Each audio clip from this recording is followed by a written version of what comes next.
Olá pessoal, bem-vindos ao canal Digitalmente e hoje nós vamos falar sobre arquitetura de computadores. Então, logo após a vinheta, a gente continua, não sai daí.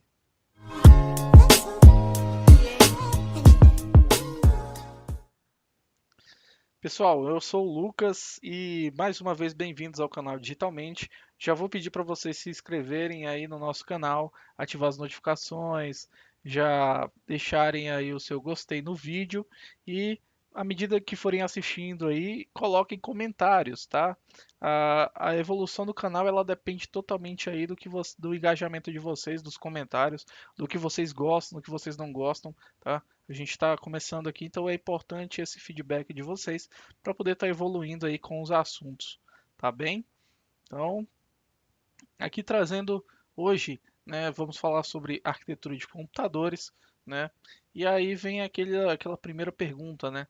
O que é um computador? No seu entendimento, o que é um computador? Deixa aí no comentário. O que é um computador para você, né?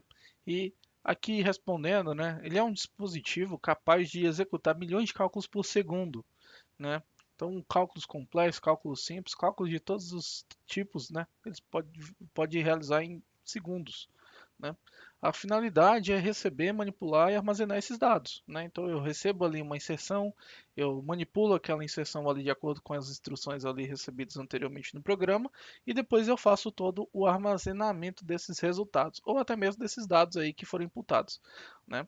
Então, aqui trazendo para um modelo simples, eu tenho aqui uma pilha de processos, né? Você vê que o cara está aqui meio cansado, então processo chato, maçante, né? De sempre fazer, carimbar e passar e trazer de volta, né? E aí veio o computador e a gente consegue fazer isso de uma forma muito mais simples, mais intuitiva e mais fácil, né? Ou até mesmo o caso dos cálculos complexos, né? Então temos ali cálculos complexos na folhinha, né? Que temos que fazer à mão, lembrar de todas as fórmulas, enquanto eu posso trazer uma máquina, um computador ali, uma máquina, uma calculadora que também é um computador, né? Que faz ali todo o processo de cálculo difícil e me mostra somente o resultado de acordo com os valores que eu imputei, né? Então, simplificando aqui, a rotina do computador é: eu tenho os dados iniciais que eu imputo, faz a partir dali a manipulação dos dados. Com isso, eu tenho o armazenamento desses dados, né, tanto os dados iniciais quanto os dados manipulados, e após isso eu exibo o resultado da manipulação. Simplificando um pouco mais, né, é como se eu fosse no computador ou no celular, no tablet, abrisse a calculadora e perguntasse quanto é 2 mais 2, né? Aqui ele vai calcular e vai me exibir aqui o resultado. Então 2 mais 2 aqui igual a 4, né? Então isso é o processo do computador. Basicamente é nesse nível que funciona, tá? Então, as funções primárias de um computador, né? Falando sobre a questão do cálculo, então ele tem que processar dados. A máquina tem que ser capaz de processar, analisar, manipular de acordo com a instrução que o usuário insertar ali, né? De acordo com o programa que o usuário estiver utilizando.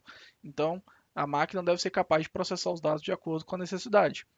Também deve armazenar esses dados, né? Então ela tem que de alguma forma salvar esses dados, seja numa memória persistente, né, que vai ali salvar ali que eu posso voltar várias vezes e ver aqueles arquivos, ou de uma forma que quando eu apagar o computador ele vai parar de ter aqueles dados, mas precisa naquele momento que eu estou usando estar salvo, ou nuvem, ou pendrive, ou qualquer outra coisa. Mas aí tem que ser capaz de salvar esses dados, além de movimentar e transferir também.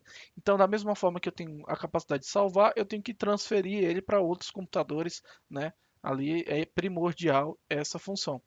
Além de poder controlar, né? Então, tudo isso aqui resume aqui a questão da capacidade de controle, tá? E falando aqui diretamente sobre a arquitetura do computador, né? O que é arquitetura na computação? Qual é a importância dessa tal da arquitetura na computação? O arquiteto de computadores, qual que é, né? A gente fazendo um paralelismo aqui com obras, né? Então nós temos aqui uma obra sem arquiteto, né? E nós temos a obra com o arquiteto, né? Eu não preciso falar mais nada, tirem suas próprias conclusões, né? Mas aí você vai no mercado e verifica que tem ali a profissão de engenheiro da computação, engenheiro ali de computadores, né? Então assim, também É importante, o engenheiro não se precisa mais dele, só o arquiteto resolve? Não, né? A gente precisa dos dois, né? Então, assim, fazendo paralelismo de novo aqui com o dia a dia de obras, né?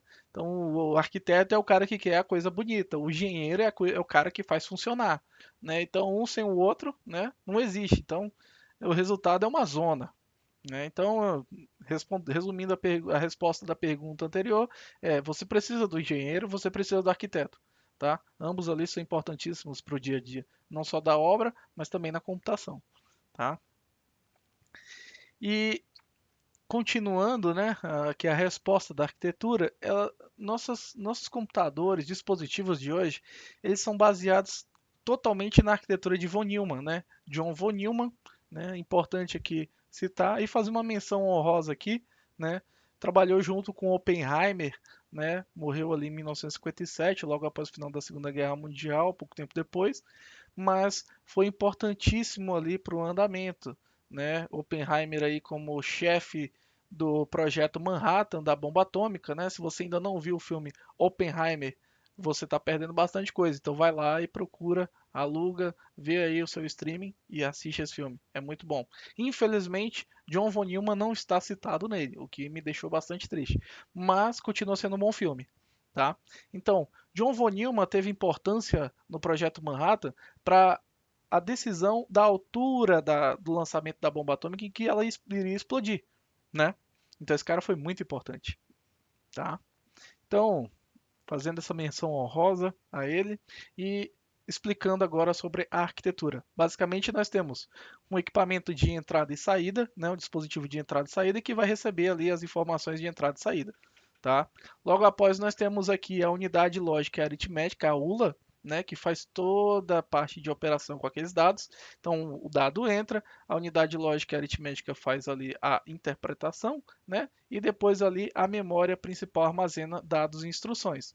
Com isso, temos ali a unidade de controle, que faz toda a interpretação e execução das instruções armazenadas na memória, tá? Então você fecha ali o ciclo em que retorna ali para o equipamento de entrada e saída, tá? Então sempre trabalha dessa forma. Essa é a arquitetura de von Neumann. É importante citar que esses dois pontos aqui, a unidade lógica e aritmética e a unidade de controle, são na verdade a CPU, né? E aí eu venho aqui também citar que a CPU não é o gabinete, tá? A CPU é o processador da máquina, tá bom? Então, trazendo aqui uma forma mais clara, os equipamentos de entrada e saída quais são? Nós temos aqui o teclado, o mouse, a tela, o monitor, né? Mas nós podemos ter também câmeras digitais, podemos ter impressoras, podemos ter equipamentos de diversos tipos, né? Entrando e saindo dados ali, tá? E enquanto a unidade lógica e aritmética, nós temos o processador em si, como eu havia falado anteriormente. Tá? Lembrem-se sempre disso. CPU não é o computador inteiro, é somente o processador. Tá? E temos ali a memória principal. Essa memória, é importante citar que ela não é persistente, ela não é de longa retenção, ela não é um HD, ela é uma memória de uso rápido. Né? Então você tem ali é, uma quantidade menor de acesso muito rápido, né?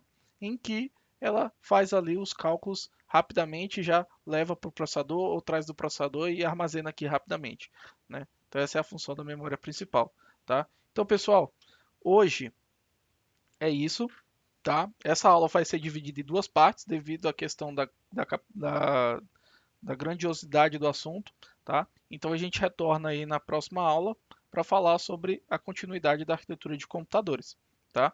Não esqueçam de se inscrever no nosso canal, de seguir nas redes sociais, de ativar as notificações e deixar o seu comentário aí sobre o que você está achando dessa coletânea de aulas de introdução à computação, tá? Então, até breve e tchau!